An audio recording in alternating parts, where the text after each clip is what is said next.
빨리 부르겠습니다. 고요한 바다로 저천고 향할 때 주에게 손품 주시니 참 감사합니다. 그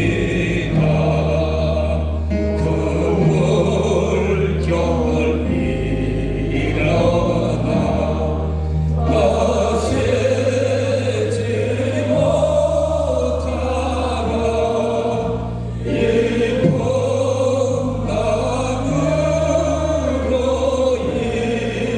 인하여 더 빨리 갑니다. 높고 높은 보좌 위에서 낮고 천한 저희들에게 만 가지 은혜를 더하여 주시기 위해서 거룩한 성회를 저희들에게 허락하여 주심을 감사합니다. 시간이 준비된 말씀을 통하여서 큰 은혜 받게 도와주심을 감사합니다. 받은 바 은혜를 잊어버리지 않도록 도와주시고 우리의 남은 생 동안 이 말씀 붙들고 살아가는 저희들의 삶이 되어질 수 있도록 은혜 베풀어 주시옵소서. 감사합니다. 다시 한번 몸된 교단을 사랑하여 주시고 지금까지 인도하여 주심을 감사합니다. 앞으로도 몸된 교단을 붙들어 주시고 인도하사 하나님 오시는 그날까지 맡겨진 지상 명령을 잘 감당하는 교단이 되어질 수 있도록 은혜 베풀어 주시옵소서. 본문 말씀은 마태복음 6장 33절입니다. 앞에 우리는 같이 봉독을 하도록 하겠습니다. 시작. 그러므로 너희는 먼저 그의 나라와 그의 의를 구하라. 그리하면 이 모든 것을 너희에게 더하시리라. 아멘. 그러니까 잘할 수 있는 일들을 그 보니까 지미 카터 대통령이 사실은 대통령 할 때보다 퇴임 이후에 더 놀라운 일들을 이루신 거기 지미 카터 대통령이 이제 아프리카의 기니 벌레 병으로 죽어가는 수백만 명의 사람을 살린 이야기, 헤비타드 이야기 이런 일을 비롯해서 집중했던 이야기들을 쓰는데 그 책을 쭉 읽어 내려가는데 그 가운데 마이클 호튼이라는 신학자를 통해서 탁월함이 무엇인가라는 이야기를 하는데 제가 너무나 강렬한 감동을 받았습니다. 그 마이클 호튼이 이런 이야기 하더라고요. 탁월함이란 무엇인가? 굉장한 위치에 있고 굉장한 걸 이루고 굉장한 것을 가지고 여러분 모두 사람이 보라는 그런 자리에 있는 것이 아니라 탁월함이란 가치 있는 목표를 향해서 살아낸 모든 평범한 일상. 여러분 제가 이 글을 읽는데 그렇다. 여러분 결국 탁월함이라는 것은 더 많은 것을 가지고 더 많은 것을 성취하는 것이 아니라 우리가 어디를 향해 걸어갔는가. 여러분 제가 그 글을 읽으면서 아미나 이제는 총장도 아니고 아무것도 아니고 은퇴하고 그런 것 같지만 네가 걸어가던 지나간 65년의 인생이 적어도 복음과 하나님의 부르심을 향한 어쩌면 사람들은 아무도 알아줄지 모르지만 주님과 함께 했던 그 걸음이 여전히 네가 가는 그 걸음이 탁월하다. 여러분 저는 제 자라던 어린 시절 가난하고 힘들고 어려웠던 앞길이 안 보이던 그 시절 이북에서 피난 오셔서 우리를 키우시던 부모님 세대가 보이지 않는 그 길 속에 눈물로 기도하며 자식들을 위해서 새벽같이 일어나 도시락을 싸들고 여러분 일하러 노동판으로 공장으로 걸어가시던 그 눈물로 걸어가던 그 길들이 그 부모님들의 걸음이 사실은 탁월함의 걸음이었다. 여러분 저는 이 자리에 계신 여러분들을 바라보면서 그 탁월함에 우리 주님의 부르심 앞에 이런 생명의 신비로움을 가슴에 안고 걸어가셨던 이제는 청년 같으시지만 80이 넘고 90 우리 김종희 장로님 뵈니까 여러분 제가 잊지 못합니다. 제가 수요일 밤에 울산에서 집회를 마치고 밤 9시가 넘어서 문득 전화했습니다. 학교 일을 하면서. 그래서 정근도 목사님 찾아가서 목사님 헌금 좀 해주세요.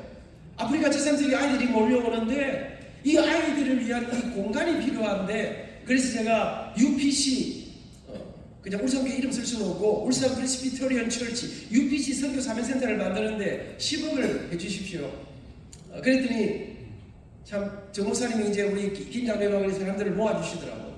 근데 사실 그때 제가 알기로는 울산교회가 34억 빚이 있을 때라고 제가 들었습니다. 빚이 있는데 다들 프로젝트 너무 좋다. 안미장로 설교 너무 잘한다. 고신대학교 정말 지원하고 싶다. 그런데 우리 빚이 34억인데 어떻게 또 10억을 또 빚내서 줘야 되는데 할 수 있냐? 다들 입만 쩍쩍하고 있는데 김 장로님 그때 펄펄 하실 때입니다. 신무장로의 정점에 계실 때 손을 딱 들더니 뭐 서시나 아저씨나 키는 비슷하시지만 뭐 저하고 비슷한 이 어르신이 다 일어나시더니 딱 저는 그때 그 말씀을 잊지 못합니다. 내가 딱 들어보니까 기가 막힌 프로젝트다. 오늘 우리가 빚 때문에 이거 안 하면 저거 다른 사람이 채 간다. 다른 교회가 채 간다. 합시다. 사랑하는 여러분, 저는 적어도 하나님 앞에서 우리가 어떤 길을 걸어가는가, 우리의 한계를 넘어서는 그 길을 걸어갔던 이 거인들, 이 선배님들의 삶을 바라보고 제가 뒤를 따라오다가 저도 어느새 은퇴를 하고 이제 선배가 되고 여러분들 앞에 서서 제가 이런 말씀을 전하면서 오늘 새벽, 어젯밤, 오늘 제 가슴속에 말할 수 없는 감동이, 여러분 제가 보고 배웠던 여러분들 앞에서 여러분들이 키우신 제가, 장로인 제가 학교 총장을 할 수 있었던 것은 여러분 전적으로 여러분들의 그 사랑과 섬김과 여러분들이 우리 후배들에게 물려주신 그 정신, 그 삶, 이것이 저를 만들어 주셨다고 생각합니다. 오늘 전에 있는 우리 여러분 장로님들의 눈물로 기도하고 함께하는 이 모습이 여러분 어쩌면 우리 후배 장로님들에게, 우리 자라온 다음 세대에 길을 잃었다고 하는 이 MZ세대 앞에 어떤 일들이 여러분들이 보여주시는 힘, 저는 오늘 이 아침에 조금 말씀을 제가 생각했던 말씀을 바꾸려고 생각합니다. 이게 어디서 오는 힘인가? 어떤 능력인가? 우리를 마지막까지 모세가 120살까지 그렇게 완주하고 마지막까지 멋지게, 마지막에 그 아쉬움 속에서 멋지게 그 자기 인생을 마무리하는 그 힘은 어디서 오는 것인가? 우리가 지금도 여전히 붙잡아야 될 한 가지 힘이 있다면 우리를 마지막까지 그 성공적인 정말 멋진 인생으로 주님 앞에 설 수 있는 그런 힘은 어디서 오는가 하는 이야기들을 한번 해보려고 합니다. 여러분, 저는 제 인생 지난 27을 볼 때 정말로 예상하지 못한 인생입니다. 제가 음악 교수 아닙니까? 노래하는 사람 아닙니까? 제가 지금도 노래하죠. 제가 총장을 퇴임하면서 저는 제 가슴속에 내가 어떤 일을 할까를 생각하다가 다시 찬양으로, 다시 말씀으로, 여러분 저를 수많은 곳에서 믿지 않는 사람들에게 생명의 복음을 전하는 복음 전도자로 그렇게 꾸며주는 길들을 걷게 하셨던 그 저를, 여러분 제가 그래서 다시 집사람하고 찬양하고, 제가 생각해보니까요, 제가 은퇴하기 전까지 불렀던 무대하고 은퇴 이후에 지금까지, 은퇴 이후가 가장 많이, 오늘 저는 은퇴 이후에 3일 했던 공연도 한 번으로 치고 해서 오늘이 은퇴 후에 느헤미야 미니스트리로 여러분 개척교회를, 여러분 수많은 복음을 전하는 이 많은 집회가 오늘이 딱 200번째 하는 날입니다. 하나님 퇴임 이후에 오늘까지 여러분 상상도 할 수 없는, 여러분 지난날 30일 가운데 20날을 생명의 복음, 십자가의 능력, 여러분 하나님의 위대하심을 노래하는 그 일들로 여러분 돌아다니면서 여러분 저는 제 가슴 속에 이 힘이, 제 가슴 속에 있는 이 힘이 어디서 오는 것인가, 무엇을 붙잡고 오는 것인가, 우리가 무엇을 붙잡고 가야 하는가를 오늘 아침에 생각해 보려고 다시 한번 여러분들에게 개인에게 제가 일일이 다 말씀드릴 수 있는 말할 수 없는 감사, 말할 수 없는 고마움, 그 사랑에 대한 진심 어린 감사를 돌려드립니다. 여러분 저는 소설 3학년 때 사실 생각해 보니까요, 정말 예상하지 못한 작은 일이 우리 인생을 바꾸는데요. 초등학교 3학년 때 교회 주일학교 여름 성경학교 때 독창대에 나가는 것이 제 음악계 데뷔하던 날이었습니다. 그날 제가 찬양 2곡을 불렀습니다. 지금 생각하니까 제 사역동에 우리 강기삼 장로님이 와 계신데요, 조그마한 교회였지만 그래도 교회가 항상 생각이 있었던 것 같습니다. 어린 저희들에게 지정곡을 2곡을 주면서 첫 곡은 성경에 나오는 모든 성경 가운데 이 세상의 작곡가들이 가장 많이 곡을 쓴 그 구절이 있습니다. 그게 뭘까요? 시편 23편입니다. 첫 번째 곡은 구약에 나오는 시편 23편의 노래를 제가 지정곡으로 주셨습니다. 그 노래를 불렀습니다. 여호와는 나의 목자시니 내게 부족함이 없으리로다. 나로 하여금 푸른 풀밭에 눕게 하시며 잔잔한 물가로 인도하여 주시네. 내가 비록 사망에 치만 골짜기를 다닐지라도 해마음을 두려워하지 아니함은 주께서 나와 함께 계시리로다. 아멘.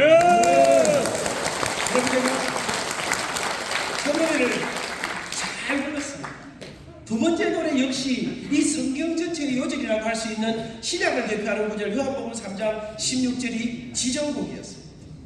그러나 제가 심호흡을 하고 그때 이러면 대회 나가면 1등 하고 싶지 않겠습니까?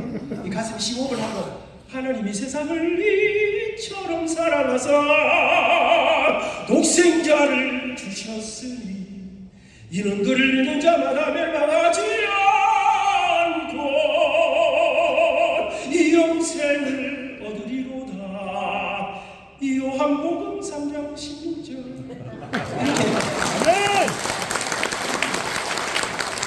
이렇게 잘 불렀으면 얼마나 좋겠어요. 근데 여러분 제가 상상도 못할 일이 일어났습니다. 여러분 제가 1등을 하려고 잘하려고 그런 적이 한 번도 없고 어릴 때니까 뭐 철도 없는 거 아닙니까? 나가서 노래만 생각하는데 하나님이 세상을 이처럼 사랑하사 독생자를 주셨으니 하는데 갑자기 눈물이 나기 시작했습니다. 여러분 초등학교 3학년짜리가 무슨 그래 십자가의 은혜에 감격하고 하나님의 구속의 은혜가 그렇게 감사하고 그런 게 있는지 저는 잘 모르겠습니다. 근데 하여튼 이유는 알 수 없는데 하나님이 세상을 이처럼 사랑하사 하는데 눈물이 나기 시작했습니다. 그리고 결국은 노래를 중단했습니다. 여러분 콩쿠르 하는데 노래하다가 중단하면 어찌 됩니까? 땡이지 뭐. 상당히 야박하신 분들도 많으십니다. 그때 우리 심사위원 세 분이 주일학교 부장 집사님 지금은 제 목회 원로 장로님으로 코로나 시즌에 소천하셨는데 세 분이 앉아서 심사를 하셨는데 울고 서 있는데 뭐지마 자식 울기면 왜 오노? 니가 내가 사람 구실 하겠나? 들어가라! 이래 할 것 같은데 가만 계신 거예요. 제가 눈물을 이제 주차하자 드니까 그때 홍 집사님이었습니다. 홍 집사님께서 민아 다 울었다. 그러더니 침하면 꿀떡 생기나 숨하면 크게 쉬거라. 그러시더니 다시 해라. 여러분 제가 침을 꿀떡 생기고 숨하면 크게 쉬고 여러분 경험 있으신가 모르겠습니다. 울다가 다시 마음 잡고 다시 노래하려면 또 눈물이 납니다. 이를 악물고 눈물이 그냥 슬슬 나오려고 하는데 제가 하나님이 세상을 이처럼 사랑하사 독생자를 주셨으니 이는 그를 믿는 자마다 멸망하지 않고 이 영생을 얻으리로다. 이 영생을 얻으리로다. 아멘. 노래 대회가 다 끝이 났습니다. 머리가 복잡합니다. 오늘 노래 잘했는데 이게 하다 울어가지고 이게 1등 되겠나? 중간에 끊었는데 제 라이벌 누나가 하나 있었습니다.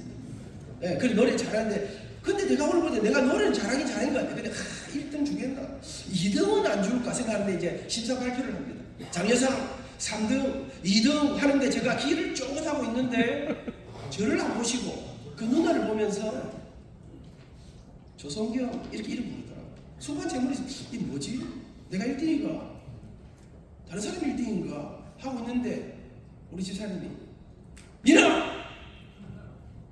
밖에 나가서 노래 대회할 때 하다 울면 떨어진대.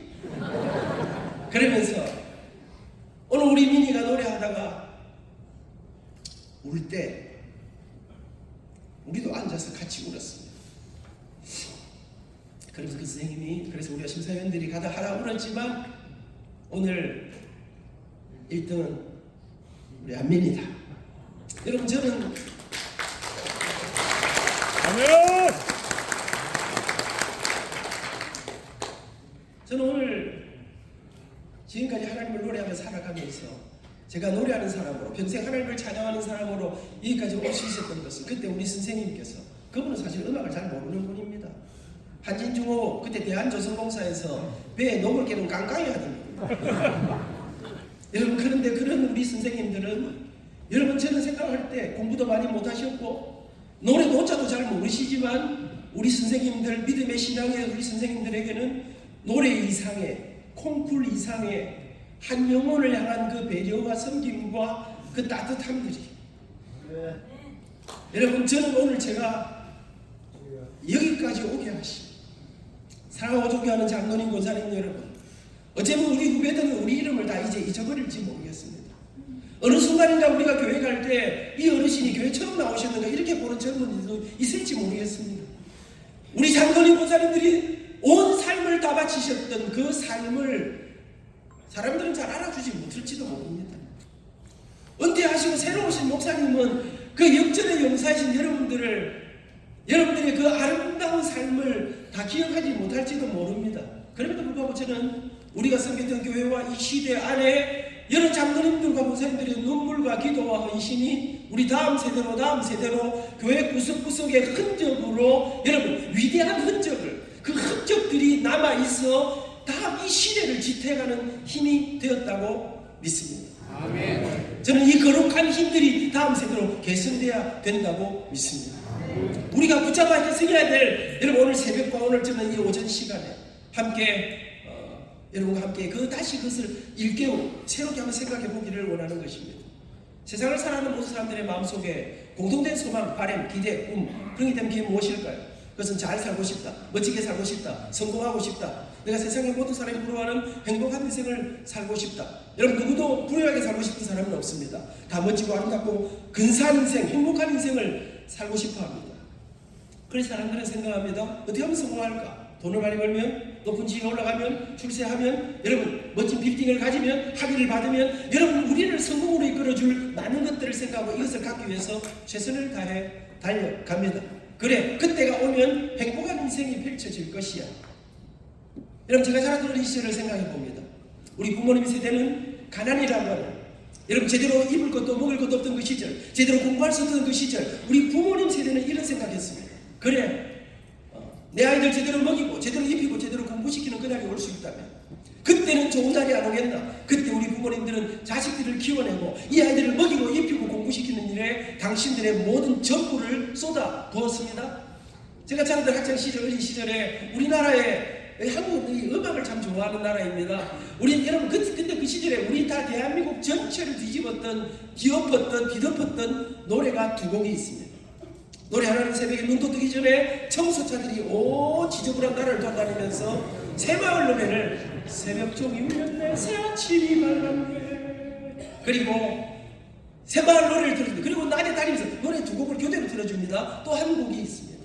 그 노래는 잘 살아보세, 잘 살아보세, 우리도 한번 잘 살아보세. 여러분 어떤 노래를 부르냐가 정말 중요합니다. 희망에도 제가 이번에 아까 찬양을 부르면서 어젯밤에도 오늘 새벽에도 오늘 오전에도 이 말씀 전에 찬양을 누가 선정했는지 모르겠는데 우리 서기 장로님 곡이 기가 막혀요.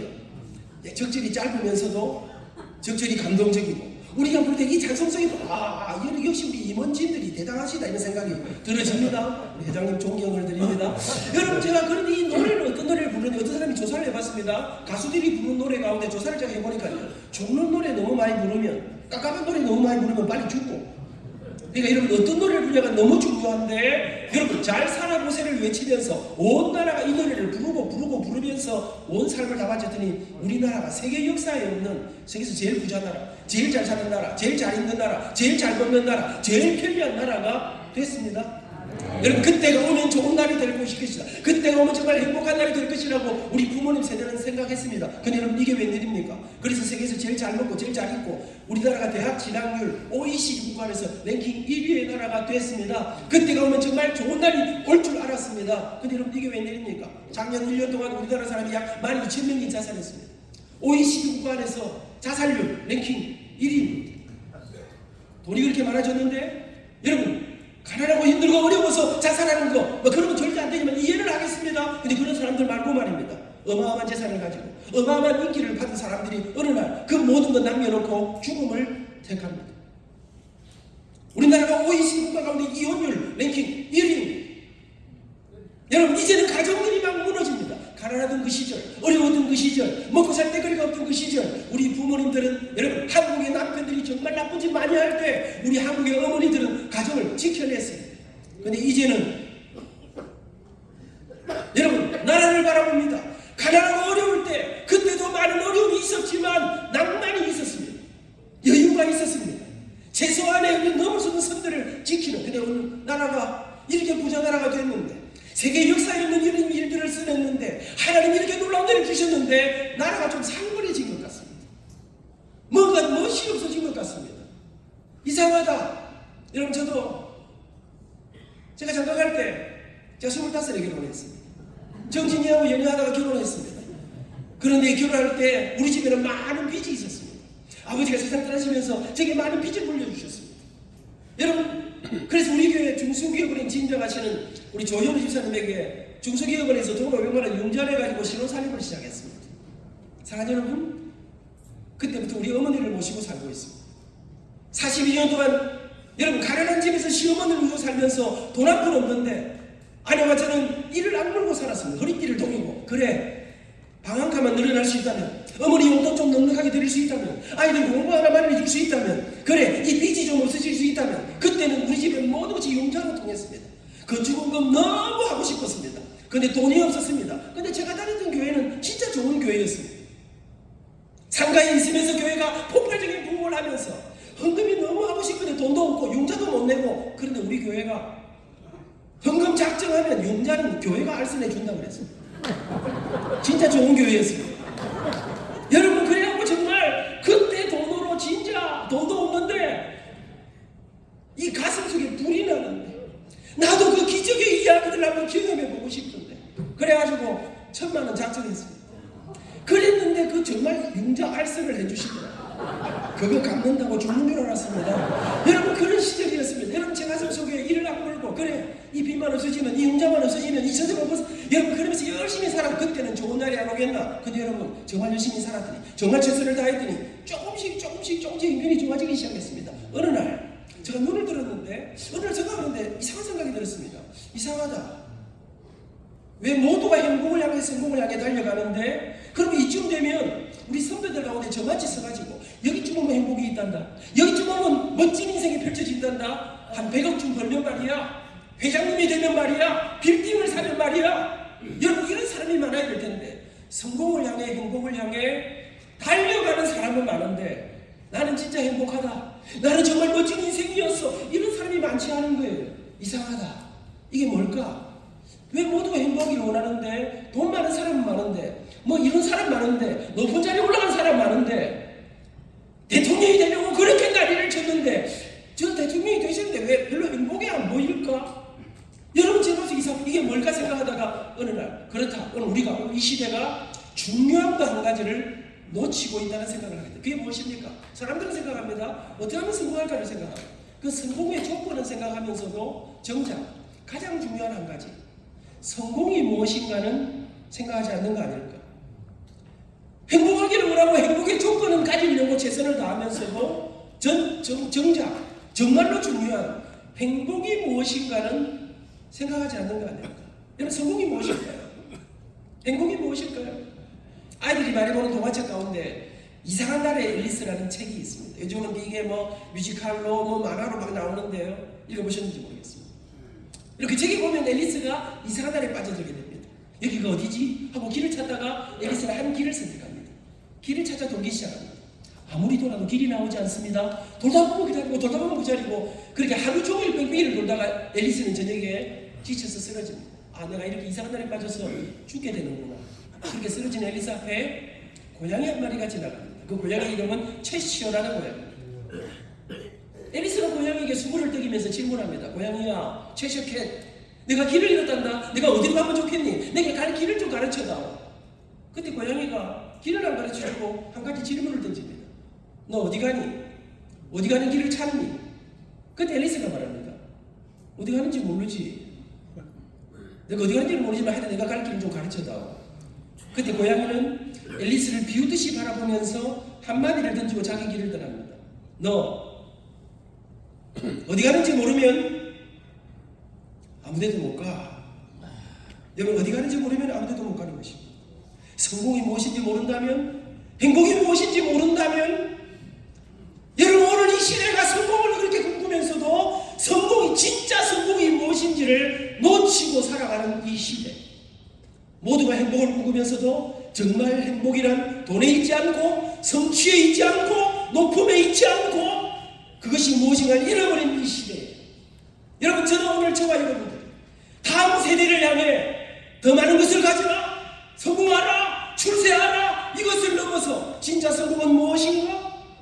진정한 행복은 어디서 오는 것인가를 저는 가르쳐야 된다고 생각하면서, 이것을 개선해야 된다고 생각하면서, 그럼 성공이 무엇일까? 행복이 무엇일까? 생각 조금 더 해보려고 생각합니다.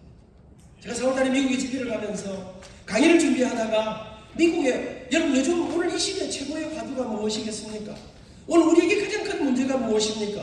말은 안 하지만 우리 모두에게 가장 큰 문제는, 가장 중요한 것은 돈 아닙니까? 우리 중국 노예 잘했습니다. 그래도 장로님들이 많이 팔아주셔가지고, 우리 간증집, 오늘 아침에 밥 먹다가 저 노예가 간증집 다 만들면 좋겠다. 우리 회장님하고, 우리 목사님하고 막 이렇게 말씀 나누는 걸 들었습니다. 여러분, 돈이, 그래갖고 그 책으로 팔아가 자기들이 싹까지 안 가고, 제가 들어보니까 또 절반은 우리 정부 장로에 헌금하고, 그래 하셨다고 들었습니다. 제가 이렇게 말씀드리거는 나갈 때 남은 거 좀 팔아주시라 이 말씀입니다. 그냥 가지 마시고 가져가시면 저 사이즈 좀 보시라 이 말씀입니다. 여러분, 제가 이 돈이 오늘 이 시대 가장 큰 문제 아닙니까? 가장 중요한 문제 아니겠습니까?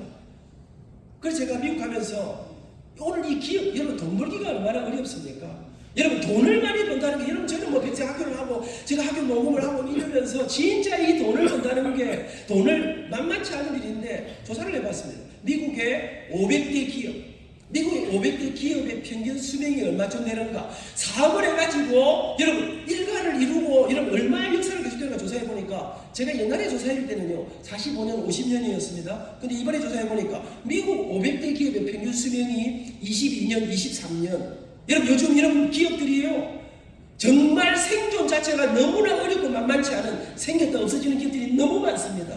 그러니까 돈 많이 버는 일, 여러분 사업을 제대로 하시는 일, 이거는 정말로 놀라운 일이라고 저는 생각합니다. 그런데 그렇게 사업하는 게 너무 어렵고 기업의 수명이 이렇게 줄어들고 있는데, 조사를 해보니까요 그렇다고 해서 또 다 안 되는 건 아니에요. 그렇게 어려운데 100년이 넘도록 계속된 기업이 있었습니다.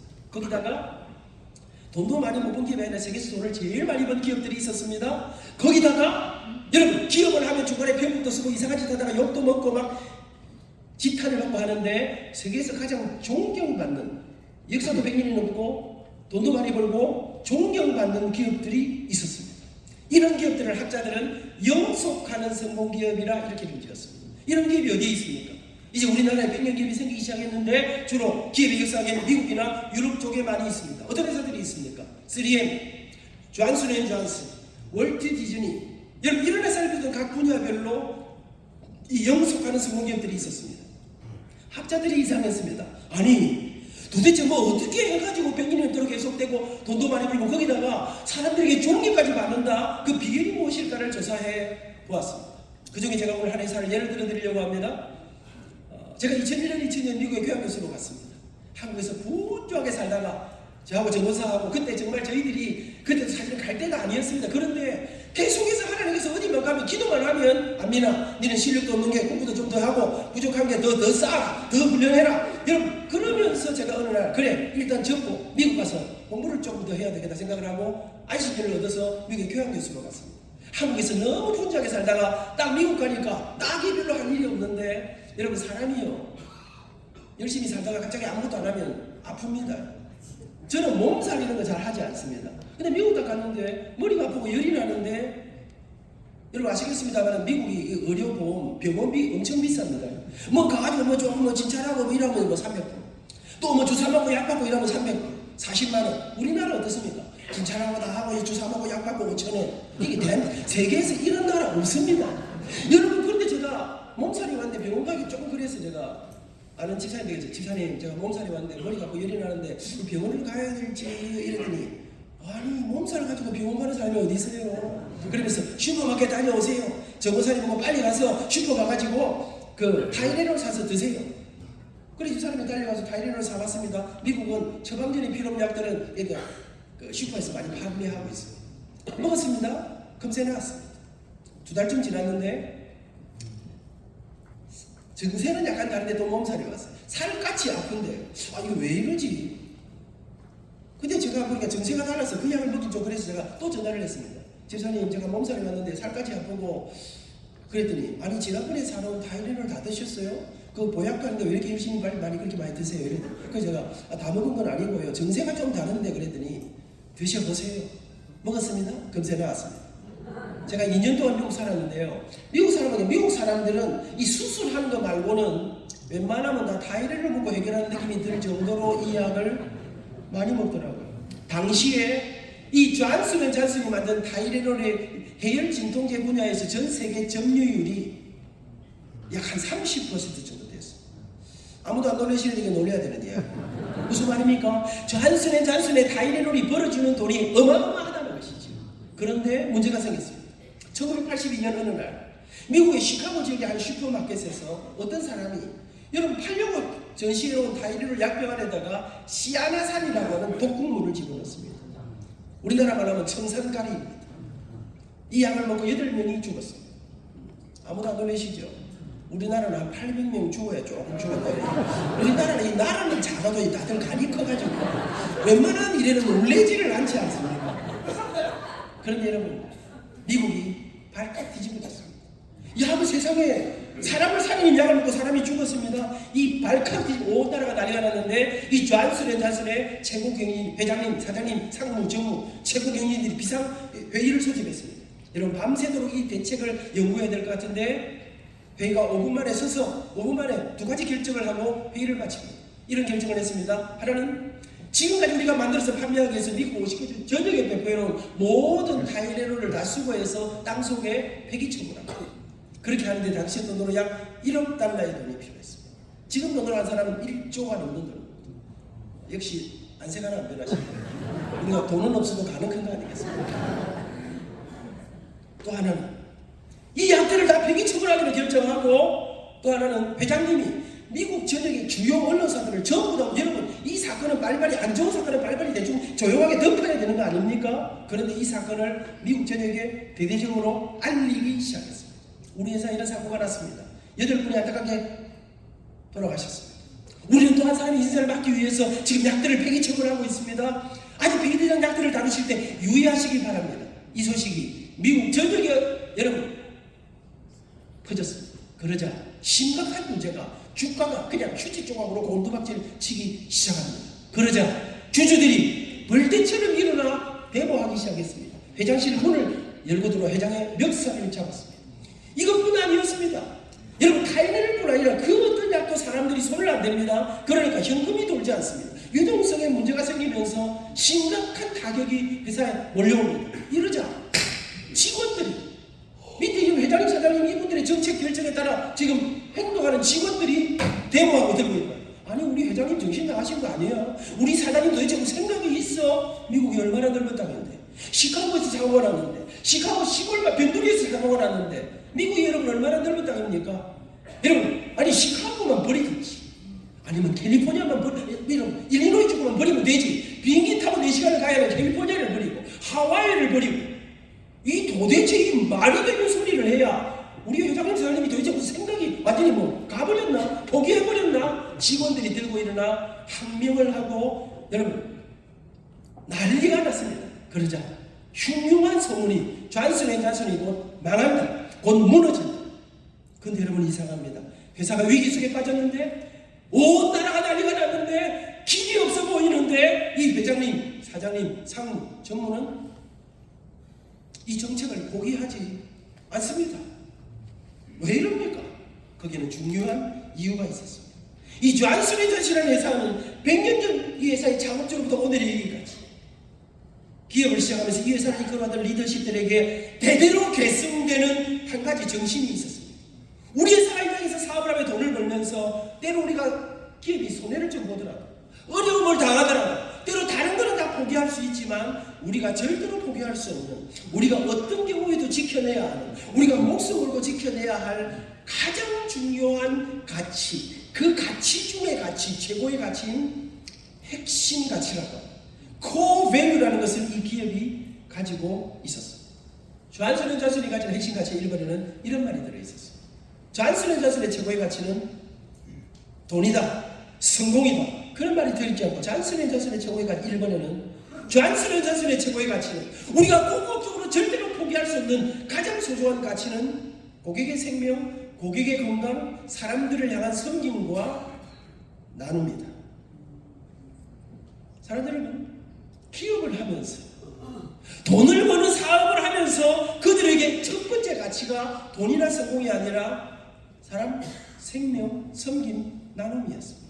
근데 더 놀라운 일은 이 존슨 앤 존슨은 아니라 그러고 보니까 100년이 넘도록 계속되고 돈도 많이 벌고 거기다가 존경까지 받는 이런 기업들을 영속하는 선거기업을 다 조사해 보니까 예외 없이 이 영속하는 선거기업에는 핵심 가치라는 것이 다 가지고 있었습니다.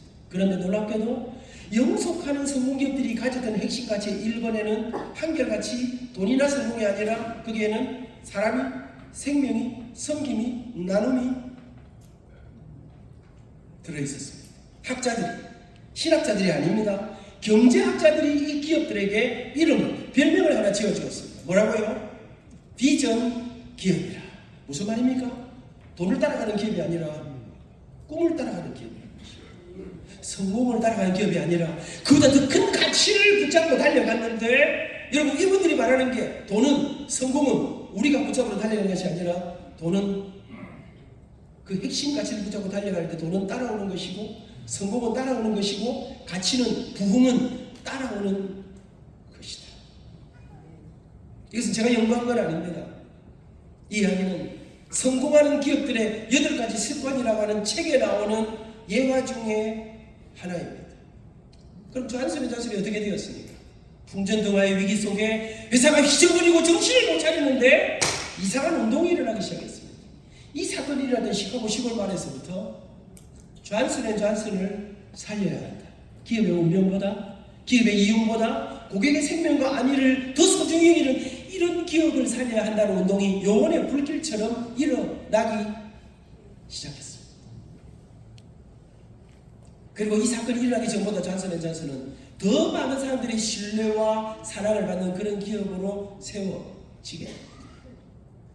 그런데 제가 이 책을 읽다가 진짜, 여러분, 이건 성경책이 아닙니다. 경제학, 경영학 책입니다. 근데 이 책을 읽는데 이런 이야기가 나오더라고요. 이 사람들이 연구를 해보니까 이런 놀라운 일들이 더러더러 일어나자. 여러분, 돈보다 더 중요한 가치를 사람에게 두고 거기에 기적 같은 이야기들이 소개되자 많은 기업들이, 많은 경영인들이 그래, 우리 회사도 그거 하나 만들자. 우리 회사도 그런 핵심까지 하나 만들지 뭐. 그래, 만들었습니다. 그 책에 이렇게 쓰더라고요. 많은 기업들이 흉내를 내고 벤치마킹을 하고 따라하기 시작했습니다. 그랬는데 핵심 가치를 만들어 놓고 행동하지 않은 기업에서, 살아내지 않은 기업에서는 아무 일도 일어나지 않았다는 것입니다. 이러면 죽는데, 이렇게 가면 망하는데, 이렇게 가면 그런데 여러분, 이 사람들은 그래, 이렇게 가다가 안 되면 망하지 뭐. 이렇게 한번 해보다가, 이런 정말 내가 아는 대로, 내가 믿는 대로, 내가 들은 대로, 내가 감동받은 대로 내가 한번 살아내보는데, 살아내보다가 여러분, 이 사람들은 망할지 모르는데 거기를 선택한 사람들입니다. 그 마지막 죽음의 그 질곡의 언저리에서 하늘 문이 열립니다. 여러분, 이런 경영 기법을, 이런 놀라운 정신을 누가, 어떤 학자가, 어떤 기업가가 만들어냈습니까? 학자들이 만든 게 아닙니다. 기업가들이 만든 게 아닙니다. 2000년 전 예수님 이 땅에 계실 때 예수님이 직접 전수해 주신, 예수님이 길거리를 지나가시는데 한 율법자 예수님이 질문했습니다. 예수님 질문이 하나 있습니다. 말해보라. 이 성경 전체에 율법이 많은데요, 성경에는 613가지의 율법이 있습니다. 365가지는 절대로 하면 안 된다. 나머지 248가지는 이것을 반드시 지켜야 한다. 이 율법이 있습니다. 근데 그 많은 율법 가운데 우리가 다른 때로 다른 건 놓쳐도, 다른 건 잃어버려도 우리가 절대로 놓치면 안 되는 진짜 중요한 율법이 있다면 그게 무엇일까요? 그때 예수님께서 그 율법학자에게 해주신 말씀이 우리가 다 알고 있지 않습니까? 네가 붙잡아야 될 율법이 바로 이것이다. 그럼 예수님께서 내 마음을 다하고 목숨을 다하고 뜻을 다하여 주 너의 하나님을 사랑하라. 이것이 크고 첫째 되는 계명이요, 둘째도 그와 같으니 내 이웃을 내 자신같이 사랑하라. 이 두 계명이 모든 율법과 선지자의 강령이다. 예수님께서 말씀하십니다. 진정한 성공을 꿈꾸느냐? 진짜 이 세상에서 행복한 인생을 꿈꾸느냐? 네가 붙잡아야 될 한 가지가 바로 이것이다. 그것이 사랑인데 1번은 하나님 사랑, 2번은 이웃 사랑, 생명 사랑. 저는 오늘 강의의 마지막 마무리를 하나님 사랑, 이웃 사랑 두 가지로 마무리를 해보려고 합니다. 그러면 우리 장로님 목사님께서 이런 생각하실 것 같습니다. 안장로, 우리 다 안다. 이제 그만해라. 그 우리 주일 때 다 외우는 거 아이가. 그거 모르는 사람이 어디 있노? 그렇습니다, 여러분. 제가 오늘 이렇게 떠들고 내려가면 제가 하는 그 방식이 있습니다. 물을 한 병을 이제 저는 강의할 때 잘 물을 마시지 않습니다. 가서 한 병을 딱 마시고 여기 마사지를 합니다. 노래를 할 때는요, 호흡을 이용해서 소리를 좀 위에서 내야. 그런데 말을 할 때는 이렇게 이 고함 지르고 이렇게 하면 여러분 이 호흡을 할 때 삶의 작은 일에도 그 마음을 알기 원하네. 그 좁은 길로 가기. 지금 제가 위에서 하는 거 느껴지십니까? 네, 못 느끼셔도 할 수 없긴 하지만 여러분 제가 이렇게 하는데 말을 할 때는 여기 힘이 위에 있던 힘들이 좀 다른 근육으로 옵니다. 그럼 제가 내려가면 마사지를 합니다. 그리고 집에 가면 제가 또 약간의 비법을 쓰면서 다시 발성 연습을, 목으로 떨어진 소리를 다시 자기 위치를 잡고 호흡을 아래로 내리고 소리를 저 높이 솟은 산이 되기보다.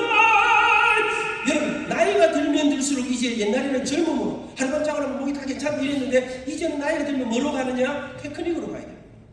기술로 가야. 그래야 목을 계속 보호할 수 있습니다.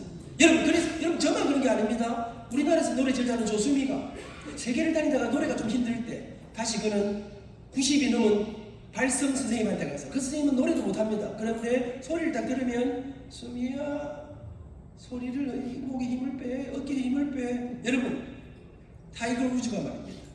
최경주 선수가 말입니다. 뭐하는 선수인지 여러분 혹시 아십니까? 네, 골프 선수 아닙니까? 골프가 잘 안 될 때 여러분 모든 전문가들은 코치는 우리보다 못합니다. 그런데 코치에게 가면 다시 기본을, 우리 몸에 어디에 힘이 들어갔는가, 우리 몸에 어디에 빼야 될 힘이 들어가 있는 게 뭔가 다시 기초로, 기본으로. 사랑하고 존경하는 장로님 목사님 여러분, 우리는 평생을 교회와 함께 살았습니다. 매일마다 십자가 이야기를 들었습니다.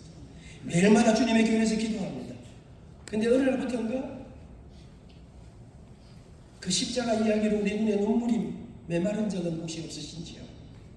어쩌면 우리 가슴 속에 교회를 향해 주일날 교회를 갈 때마다 가슴이 떨리는, 새벽마다 일어나 주님의 교회를 갈 때 우리 가슴에 일어날 떨림이, 감동이, 눈물이 사라졌다면 우리는 다시 앉으면 눈물이 흐르던 그 기초로, 그 기본으로 주일학교 시절 하나님이 세상을 이처럼 사랑하사 독생자를 주셨으니. 오늘 새벽에 끝나고 나니까 우리 회장님께서 마지막에 노래 하나 한곡 할 줄 알았더니 노래 안 하대. 사실 한 곡이 준비되어 있었습니다. 오늘 새벽 찬양 이 말씀의 마지막 엔딩 찬양은 페니 제인 크로스비의 노래입니다. This is my story. This is my song. Praising my Savior all day long. This is my story. This is my song. Praising my Savior all the day long. 이것이 나의 간증이요. 여러분 저는 우리 아이들에게 마지막에 우리 아버지는 저러다 망하는데, 아버지는 저러다 죽는데 어떻게 그 길을 알고 세상에 돈 벌어가지고 교회에다가 다 올인하고 저렇게 살고도 우리 아버지의 마지막에 저 당당함은 어디서 오는 걸까? 우리 아버지의 마지막에 저렇게 빛나는 모습은 어디서 오는 걸까? 저래 사는 게 인생의 이 땅의 경제함으로는 안 되는 일이었는데 우리 아버지는 마지막까지 저렇게 부자로 살아가는 걸까? 기꺼이 자기 지갑을 풀어내는 저 신비로운 삶의 능력. 여러분, 저는요, 바울에 대해서 말하기를, 여러분, 저는 읽으면서 제 가슴 속에 떨리는 마음이 이런 말이 나오더라고요. 바울이 예수 믿는 사람들에 대한 바울이 이야기하면서 가난한 자 같으나 많은 사람을 부욕해 하고. 여러분, 가난한 자 같으나 실제로는 뭐 알부자원 이렇게 안 써놓고, 가난한 자 같으나 실제로는 재산이 넉넉하고 숨겨놓은 게 많고 이렇게 안 써놓고, 예수 믿는 사람의 정말로 멋지고 아름다운 위대한 비밀을 말하면서 가난한 자 같으나 많은 사람을 부욕해. 제게는 10분의 시간이 남아 있습니다. 이순신 무슨 신앙이라 합니까? 하여튼 김문원 목사님 대단하요. 여러분, 저는 우리 영호 목사님께서 그동안 저를 이렇게 또 우리 몇 사람들 칭찬해. 저는 참 저희들이 이렇게 걸어가는 걸음에 정말 이런, 제가 서울에 이렇게 가서 이렇게 교단 어르신들을 만나보면 우리 영호 목사님이 수도권에 계시면서 하시는 그 많은 사람들, 우리 교단의 품격과 이런 위상을 얼마나 높여놓으십니까? 여러분, 저는 저 어린 시절 송도 제일교회 계실 때부터를 이렇게 해오면서 저는 정말 가슴 속에 이런 어르신들, 우리 사랑하는 이 귀하신 장로님들의 뜨거운 사랑과 격려가 우리에게 다시 어떤 길을 향해 걸어가야 하는지를 보게 해주셨습니다. 하나님 사랑, 생명사랑, 이웃사랑, 여기까지가 서론입니다. 그러나 저는 이제 본론을 마무리하려고 합니다. 여러분, 저는 30분 남았습니다. 30분. 우리 집 사람이 항상 하는 이야기가 있습니다. 당신은 요새 열심히 넘쳐가지고 너무 열심히 하는데, 당신은 당신 준비해야 되는 걸 다 해야 감동이 있다고 생각하는데, 시간에 맞추는 게 제일 감동적이니까 절대로 나이 들어가지고 절대로 오버하지 마라 이런데 자꾸 오버가 됩니다. 여러분, 그런데 하여튼 절제하려고 하고 있습니다. 여러분, 저는 정말 제가 인생에 감사한 거 있습니다. 사익동 교회와 함께 했던, 여러분, 지나간 태어난 제4영도교회, 여의도 서울 경희함교회, 저는 이번에 이 간증문에서 제5 교회에서의 목사님들에게 받은 은혜들을 짧게 했습니다. 여러분, 사익동교회에서의 32년 동안의 장로로서의 어떤 사역. 근데 여러분, 저는 어디로 가는지 몰랐지만 결국 이 32년, 38년 동안의 사익동교회 가운데 장로로 섬기면서 우리 장로님들과 함께 우리 교회가 이렇게 멋지고 아름다운, 여러분, 그렇다고 해서 언제나 좋은 일만 있었던 건 아닙니다. 어려움도 만만치 않은, 여러분, 웬만한 교회가 견디기 어려운 그런 어려움도 역경도 있었습니다. 그것은 지금 올라오신 우리 김철우 목사님이 극심한 우울증, 우리 목사님 사모님께서 심장이 안 좋았습니다. 김 목사님이 마음속에 회개하면서 목회를 하면서 사모님을 너무 혹독하게 모질게 해가지고 우리 목사님 사모님이 심장병을 앓게 되었습니다. 목사님이 마음에 좀 낫게 해드려야겠다 생각을 하고 우리나라 명의를 받아서 심장 수술을 했습니다. 사모님은 겁이 나서 안 하려고 그랬습니다. 그랬는데 의사 선생님을 만났더니 우리나라 명의입니다. 그분이 수술하면 새로운 삶을 살 수 있습니다. 그래갖고 목사님이 평소에 안 하시던 막 밀어붙여가지고 사모님을 수술했습니다. 근데 못 깨어나셨습니다. 그리고 중환자실로 언제 깨어날지 모르는, 여러분, 그러면서 목사님이 서울의 건국대학병원 옆에서 언저리에서 그러면서 우리가 모든 병원비를 다 제공했습니다. 목사님 걱정하지 마세요. 그리고 공장 옆에 아파트를 하나 구해가지고 거기 계시면서 목사님 방황하시면 안 됩니다. 앉아가시고 편안한, 그런데 목사님이 그러면서 목사님에게 극심한 우울증이 오기 시작했습니다. 그리고 사모님은 안타깝게도 세상을 떠나셨습니다. 회복되지 못하고 이미 장례를 치를 때 목사님은 상황이 심각한 상황이었습니다. 사람들을 만나고 조심스레 우리 당회가 목사님을 보호하기 시작했습니다. 그런데 장례를 치르고 점점 더 안 좋아지기 시작했습니다. 설교를 하시는데 누구하고도 눈을 맞추지 않았습니다. 목사님이 나와 앉아 계신데 찬송을 같이 안 부르십니다. 아무도 만날 수가 없는 폐인처럼 무너져 갔습니다. 여러분, 어떤 사람들은 아니 목사가 무슨 우울증이야, 다 털치고 나오면 되지. 여러분, 다 털치고 나오면 되고 누가 못 털치고 나오겠습니까? 너무나 무서운 병이었습니다. 그런데 점점 안 좋아지면서 김 목사님께서 그 어려운 가운데 자기 생각도 할 수 없는 그런 상황 가운데 목사님은 교회 사표를 내셨습니다. 내가 더 이상 교인들을, 성도들을 돌보지도 못하는데 사표를 냈습니다. 우리 당회원들이 이 자리에 계신 우리 김성호 장님, 전장들 함께 모였습니다. 32명의 장로님들 함께 모여, 아니 어떻게 집안에 우리 목사님이 아버지가 괜찮으신데 사표부터 받냐, 치료를 먼저 해야지. 여러분, 그러면서 목사님을 걱정하지 마시고 목사님 아무 염려 하지 마시고 치료하십시오. 우리나라의 최고의 의사를 같이 모시고 했습니다. 근데 낫지를 않는 겁니다. 5개월 휴가를 드리는데 낫지 않습니다. 그때 우리 당의 32사람이 모여서 결정했던 게 있습니다. 여러분, 이 위기 속에 목사님이 사표를 내셨지만 우리가 어디를 향해 가야 하는가? 교회는 만만치 않지만 그때 교회가 붙잡았던 게 교회라면 교회답게, 교회가 어떤 길을 걸어가야 우리가 최선을 다한 그 끝이 어딘지는 모르지만 그렇게 함께 목사님은 계속해서 내가 이렇게 어떻게 목회하고 교회를 힘들게 할 수는 없다. 사표를 내시기 시작했습니다. 냈습니다. 그러나 그렇게 함께 그 길을 걸어갔습니다. 쉽지 않았습니다. 여러분, 아무리 그래서 저희들은 6개월 넘으면 임신하게 오셔야 되기 때문에 5개월 하면서 기도원에 가고 입원하고 수술하고 치료하고 하는데 점점 더 심해갔습니다. 여러분, 온 교회 속에 우울증이라는 말은 금기어였습니다. 말할 수 없는 아픔 속에 우리 권사님들에게 온 교회가 눈물로 기도했습니다. 근데 여러분 5개월 동안 목사님한테 갔다 다녀오시기 치료하러 가시니까 기도해 주세요. 권사님들한테 이야기했습니다. 근데 5개월 만에 다녀오셨는데 더 안 좋아서 오셨는데 제가 우리 정진이 목사님에서 들려오는 이야기가 권사님들이 아니 5개월 동안 기도하라 했으면 그 다음에 와가지고 어떻게 됐다는 설명하고 보고가 있어야 되는 거 아닌가? 왜 안 믿냐고 와서 보고를 안 하노? 이야기를 안 해주노? 보고할 게 있어야지. 기도 끝났는데 와가지고 목사님 더 안 좋아져서 오셨습니다. 이렇게 보고할 수 있겠습니까? 여러분, 저는 그러면서 우리 장로님, 여러분, 저는 제가 참 생각할 때 장로님들 속에도 안타까움이 있었는데 저는 볼 때 속에 있지만 이걸 일부러 자기의 마음의 안타까움을 다 표현하지 않는, 저는 강의할 때마다 우리 장로님들이 얼마나 훌륭하신가. 그러면서 여러분 1년이 가고 2년이 가고 이렇게 가는 어느 날 우리 장로님들이 모였습니다. 이야기를 쫙 해보니까 이제 정리할 때가 됐다. 이제 뭔가 방향을 안 잡아야 되겠나. 이제는 말하자면 스님들이 하자는 대로 했으니까 이제 목사님하고 이제 마지막 정리해라. 그때 우리가 붙잡았다. 김정은 장로님 기억하시는지 모르겠습니다. 그래, 김 목사님이 끝까지 나는 죽어도 못 나간다 이런 것도 아니고 언제라도 내가 그만두려고 계속해서 그러시니까 마무리도 교회답게. 사랑하는 여러분, 그리고 우리는 이제 마지막 준비를 어떻게 하면 좋을까? 그리고 목사님과 그때 제가 당에 서기하고 자고 들어가 우리 목사님에게 목사님 마지막 승부를 이제 한번 하십시다.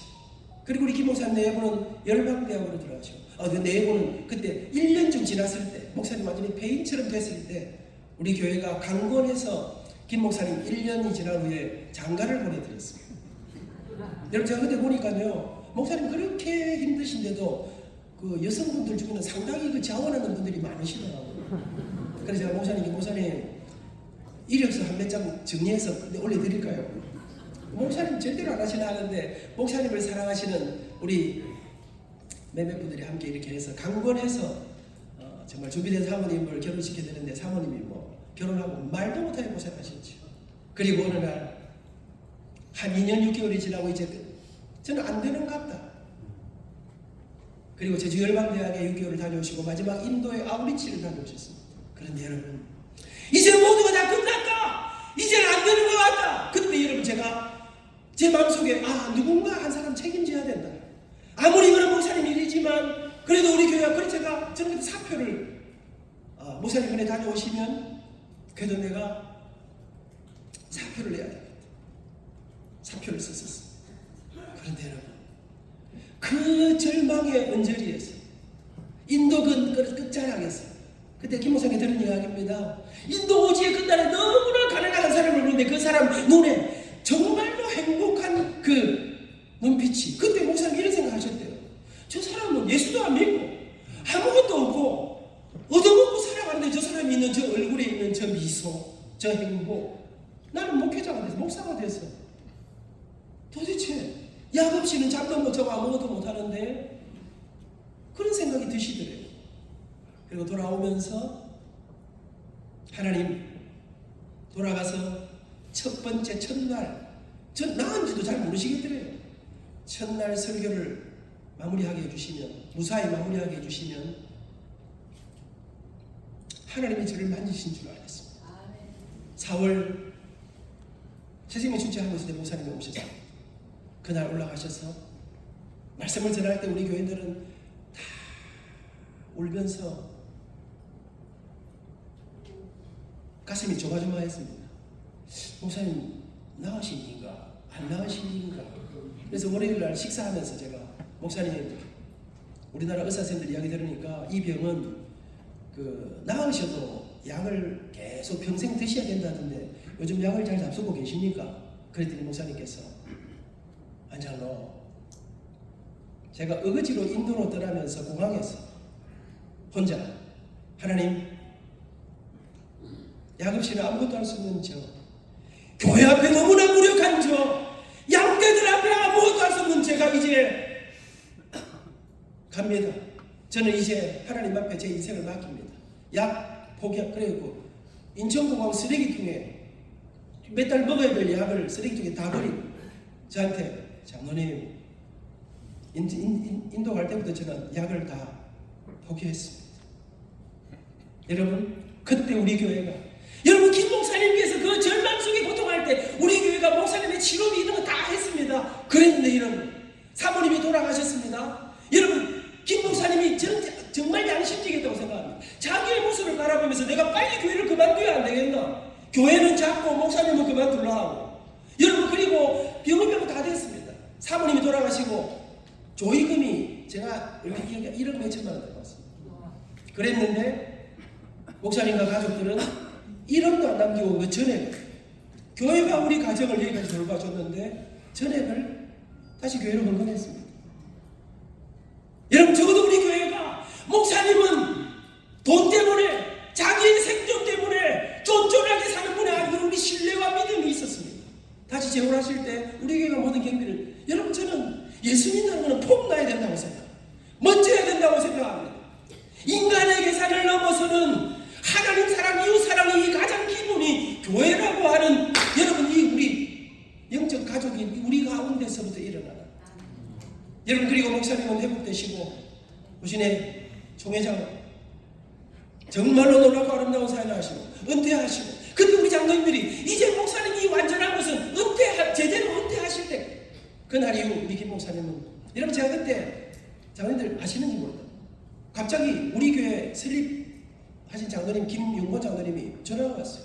안 장로 김 목사 못 쓰겠다. 장로님 왜 그러십니까? 우리 교회가 얼마나 목사님 지난 3년 동안 눈물 넣기도 하고 많이 도와드리고 다 했는데 왜 교인들 앞에 고맙다는 말을 제대로 하면 안 하노? 그래서 제가 목사님 고맙다 하시는 것 같은데 원래 김 목사님이 좀 그런 거 부끄러워하시지 않습니까? 그랬더니 그래도 사람이 근데 사실은 뭐 엄청 고맙다는 이야기 안 하시더라고요. 그래서 근데 우리 사이동 교회 교인들이 착합니다. 그래 뭐 별로 안 고마운 모양이지 뭐. 점심 한 그릇 얻어 잡수시고 고맙다는 정도로 하시더라고요. 그런데 그렇게 몇 달이 지난 어느 날 설교하러 올라오신 우리 김 목사님께서 사랑하는 여러분 저는 인생의 죽음의 질곡에 모든 걸 포기해야 되는 그 질곡까지 갔을 때 저는 제 자신을 포기했었습니다. 더 이상 할 수 있는 힘도 없고 아무것도 없었습니다.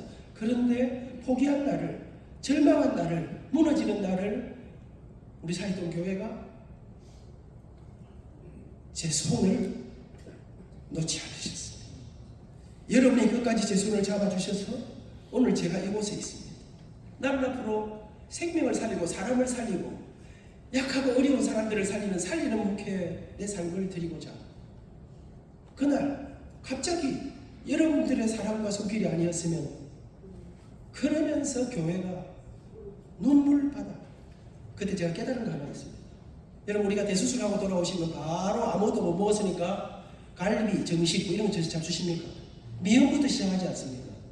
그 아픔의 질곡 속에서 일어나고 나서 다시 자기 자신의 약함을 내어놓을 때 여러분 그때까지 시간이 걸린다.